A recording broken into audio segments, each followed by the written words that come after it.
今集咧，我就會同大家分享點樣煲一個奶白色嘅魚湯㗎喎。另外咧，就係究竟有啲咩魚可以用嚟煲湯呢？同埋佢哋有咩營養呢？我自己咧對粵菜咧就唔係有好大認識，但係我覺得粵菜咧同其他地方嘅菜式咧有一點好明顯咧係唔同嘅，就係粵菜咧其實佢有一種藥膳嘅作用喺入邊㗎喎。所以咧，我哋成日聽到咧，就係有人做完手術啦，有完生完 BB 啦，就會飲魚湯去補身㗎喎。我哋一般煲魚湯咧，多數都會用到紅衫魚啦，同埋木棉魚啦，即係大眼雞啦。咁我上次嗰條片咧就介紹番茄薯仔湯嘅，咁我就用咗梭羅魚嘅。另外就係平時煲魚湯都會好大機會用到石狗公啦，同埋石松魚嘅。呢幾款魚咧，除咗梭羅魚咧，其實個價錢咧都唔平㗎喎。最貴就當然係石松魚啦，石松魚可以去到250蚊至300蚊一斤。而我上次煲嗰個番茄薯仔湯咧，用梭羅魚啊嘛，梭羅魚咧其實佢20-30蚊咧都有一斤嘅。我上次咧就用咗2斤，嗰度咧差唔多有70幾80條噶啦。咁另外就係紅衫魚啦，紅衫魚都唔平嘅喎。咁但係有陣時要留意咧，就係我哋未必買到真嘅紅衫魚嘅。咁我一陣咧都會講一講嘅。另外中價一啲嘅魚咧，就係大眼雞啦、牛秋魚啦、多寶魚啦、角魚啦。大家有冇見過角魚啊？因為我其實咧幾個月前咧見過一次角魚，我都煲咗一次番茄薯仔湯嘅，咁都幾好飲幾甜嘅。但係咧就比較難見到有角魚嘅。如果大家見到市場上面有角魚，都可以買嚟試下咯。不過佢個樣咧就有少少肉酸嘅。因為咧，佢個樣咧有啲似飛魚咧，側邊咧有啲鰭咁樣，有對翼咁樣嘅，所以咧就怪怪地嘅隻魚。咁另外咧，如果平嘅咧，就其實都可以揀三文魚去煲魚湯咯。但係我自己覺得三文魚咧就太多油，煲完出嚟嗰個湯咧，個面咧真係浸晒油㗎。另外咧就係石頭魚啦，石頭魚同石松魚咧嗰個外表咧都有啲相似嘅，佢會岩岩巉巉，同埋好似啲石頭，好似啲岩石咁樣。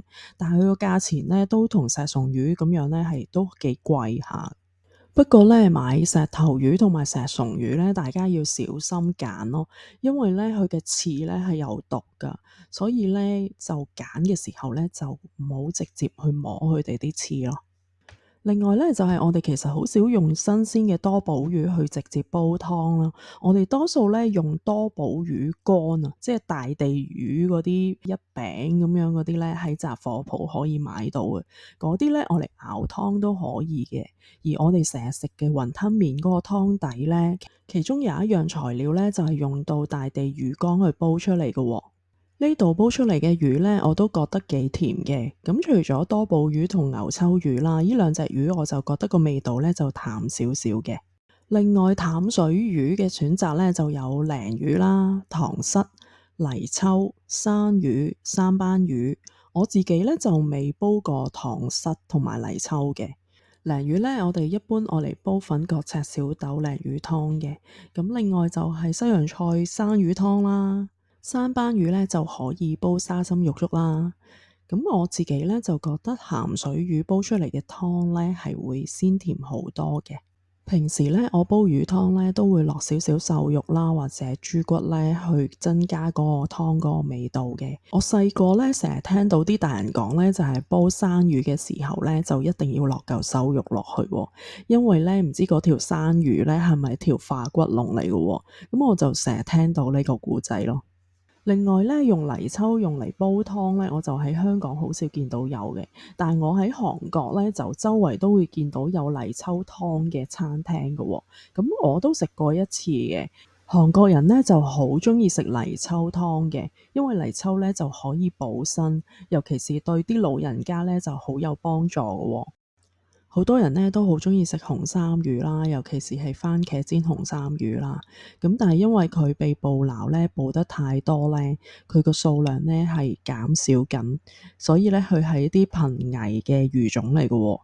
但係咧，我哋又喺街市咧成日見到紅衫魚嘅喎，大家有冇覺得好奇怪咧？原來咧，我哋未必係真係買到紅衫魚嘅喎，我哋可能係買咗瓜衫魚嘅喎。咁大家知唔知點樣分紅衫魚同瓜衫魚咧？紅衫魚咧就比瓜衫魚咧更加甜嘅，咁而價錢咧就更加貴咯。所以有陣時咧，我哋可能會俾人揾笨咧，就用咗紅衫魚嘅價錢咧去買瓜衫魚嘅喎。咁究竟點樣去分紅衫魚同瓜衫魚咧？咁我自己咧就有幾點嘅。第一咧就係紅衫魚咧，佢有好明顯嘅金線咧，佢係連到去落尾部嘅。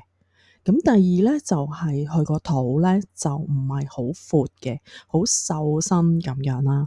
第三咧我就會認住佢個頭嘅，佢個頭咧就個腮嗰個側邊位咧就會有一點紅色嘅。呢三點咧就係我去認紅衫魚啦。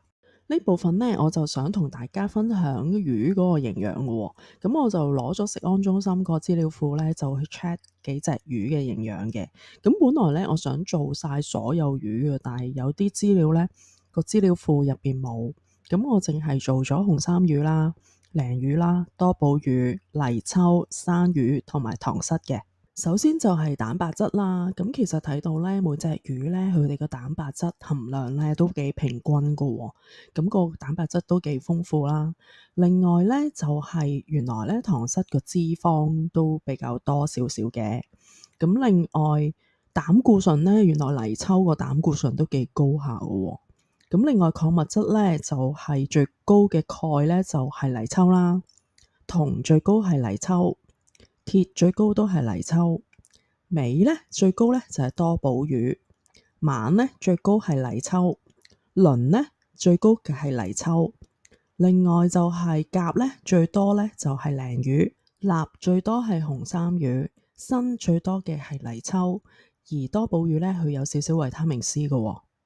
總括去睇咧，其實泥鰍咧都幾多營養嘅喎，尤其是佢個礦物質咯。咁但係佢有個缺點咧，就係佢有膽固醇。我自己咧覺得紅衫魚同埋山魚咧都係一個幾好嘅選擇嚟嘅喎，因為咧佢哋個蛋白質個含量咧都幾高啦。另外就個鈣咧，佢哋都有百幾嘅。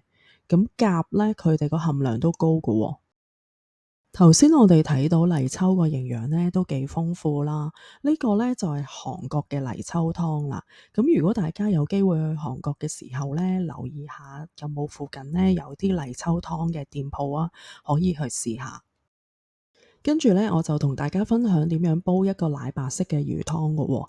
咁咧，我就會用平底鑊去煎個魚湯嘅。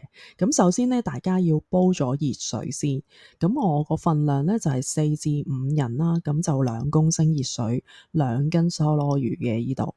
首先咧，我就用咗一隻易潔鑊咧去煎魚湯嘅喎。咁我開咗火啦，咁就其實可以即刻落油噶啦，就唔使燒紅隻鑊嘅，因為呢隻係易潔鑊嚟嘅。如果唔係咧，你隻鑊咧就好易死噶啦。落咗油之後咧，你就見到啲油咧就開始走埋一邊嘅，咁即係咧代表嗰隻鑊咧已經紅噶咯喎。咁呢個時候咧就可以落啲魚落去煎噶咯喎。有啲人咧就會先爆咗嚿薑先去煎魚嘅。而我咧就習慣煎咗條魚先嘅，跟住咧中段嘅時候咧先加薑落去，等佢吸翻啲薑味咯。有啲人咧就好怕飲魚湯啊，因為怕魚湯入邊嘅腥味。其實咧，如果你煎嗰條魚煎透咗先去撞個水落去咧，其實唔會有腥味。其實咩叫煎透咗條魚咧？就係你見到佢骨同肉咧就分開咗啦，咁就散開咗嘅。另外咧就係佢啲肉咧係有少焦黃，煎到焦黃咁樣咧，呢個時候你撞水落去咧，咁就會撞出呢個奶白色噶咯喎。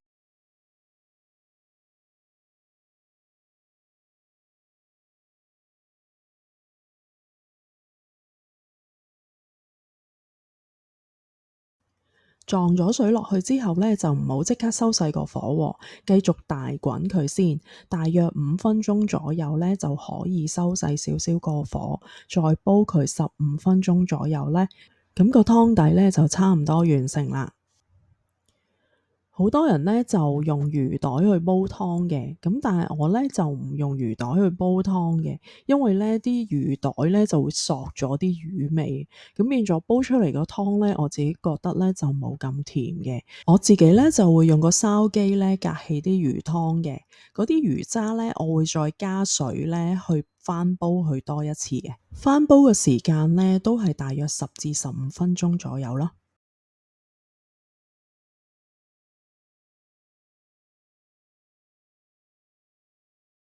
今集咧我就同大家分享咗點樣去煲一個奶白色嘅魚湯喎，希望大家鍾意啊！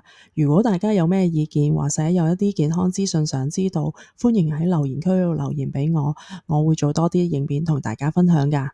如果你鍾意我嘅影片，記得點讚同埋訂閱我頻道啊！